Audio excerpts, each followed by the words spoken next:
पंजाब के शहर पतोकी में एक अजीब वाक़या पेश आता है। मस्जिद का गला, मस्जिद का डब्बा आपने अक्सर मस्जिद के बाहर देखा होगा, जिसमें लोग अपने जो है वो चंदे डालते हैं, ज़कात डालते हैं, अतियात डालते हैं। इसके अलावा अगर कोई फ़ंड्स हैं वो भी इसके अंदर जो है वो अक्सर लोग जो है वो डालते हैं।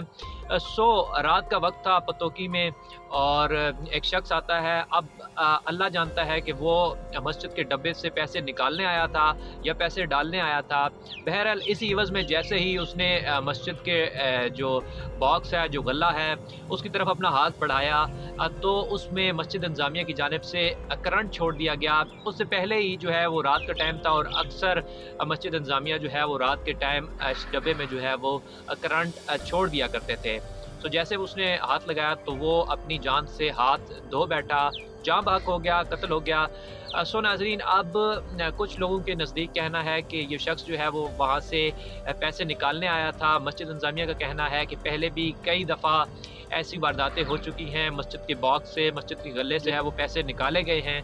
और अगर एक दूसरा बयान सुना जाए तो उसके मुताबिक ये था कि वो शख्स जो है वो अपनी कोई ज़कात, अतियात या किसी किस्म का जो फ़ंड है वो इस बॉक्स में डालने आया था। अब कहने का मकसद ये है कि इस गांव में इस जगह जो है तकरीबन 5 से 6 मदरसे हैं और हर मदरसे में तकरीबन इसी तरह करंट का एक सिस्टम है जो रात के वक्त ऑन कर दिया जाता है। जो भी शख्स, अब वो कोई भी शख्स हो सकता है जो यहाँ आता है, अपने पैसे डालने आता है या कोई भी जो राह गुज़र है जो वहाँ से गुज़रता है, ना एहतियाती में जो है उसका अक्सर हाथ जो है वो बॉक्स अगर टच हो जाता है तो वो भी अपनी जान जो है वो ज़ाया कर सकता है। अब मुकम्मल तफ़सीलात क्या है नाज़रीन, मैं हूँ फैज़ान हमदानी और अभी मैंने कुछ देर पहले जो है इस आर्टिकल को मैं रीड कर रहा था, इंडिपेंडेंट उर्दू पे ये आर्टिकल छाया है। सो अगर मैं आपको बताता चलूँ नाज़रीन, 10 से 11 फरवरी का जो है ये वाक़या है और एक शहरी जो है वो कॉल करता है 15 पर और 15 पर कॉल करके बताता है कि इस गले के करीब, डब्बे के करीब जो है एक शख्स करंट लगने की वजह से जो है वो मर गया है।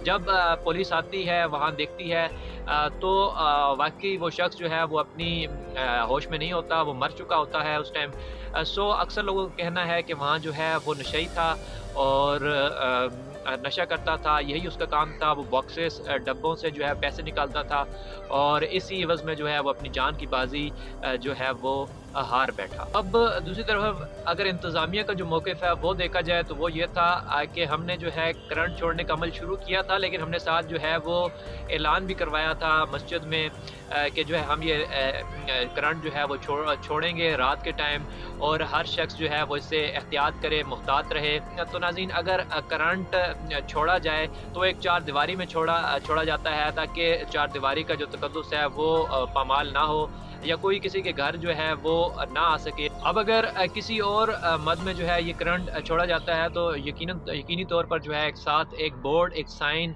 या कुछ इस किस्म का लगाना चाहिए जिससे जो है कोई भी शख्स जो है वो एहतियात करे। बहरहाल पुलिस की मुद्दत में जो है इस टाइम 6 अफराद पर जो है वो पर्चा दर्ज कर दिया गया है। पुलिस का कहना है कि अगर कोई शख्स भी चोरी भी करता है तो उसकी इतनी बड़ी सज़ा नहीं होनी चाहिए कि उसे जान से जो है वो मार देना चाहिए या उसको करंट लगा कर मार देना चाहिए।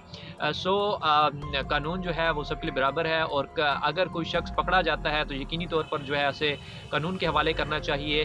अब मुख्तलिफ कमेंट्स हैं लोगों के। अगर वर्षा की बात की जाए तो तनवीर इस शख्स का नाम था और वर्षा के मुताबिक जो है उनका कहना है कि इसका पोस्टमार्टम ना करवाया जाए। ऐसे भी चोरी अगर कोई करता है तो उसकी सज़ा यकीनन जो है वो मौत कम से कम नहीं हो सकती। उसकी सज़ा होनी चाहिए, ज़रूर होनी चाहिए, लेकिन मौत नहीं होनी चाहिए। बहरहाल आप जो लोग हैं जो देख रहे हैं इस चीज़ को, अक्सर लोग इसको बड़ा एक फ़नी वे में ले रहे हैं कि एक जो है वो था, नशई था और उसने डब्बे को हाथ लगाया और वो जो है इसमें जो है मारा गया। लेकिन आपने ये वीडियो जो है आगे शेयर करनी है ताकि उन लोगों तक पहुँचे जो ये काम करते हैं या जो चोरी के लिए लोगों के घरों में घुसते हैं। सो उन्हें पता हो कि वो एहतियात करें, कुछ भी हो सकता है, कहीं भी हो सकता है, आपके साथ भी ऐसा हो सकता है। अपना ख्याल रखें, अपने मुल्क पाकिस्तान का भी। अल्लाह हाफ़िज़।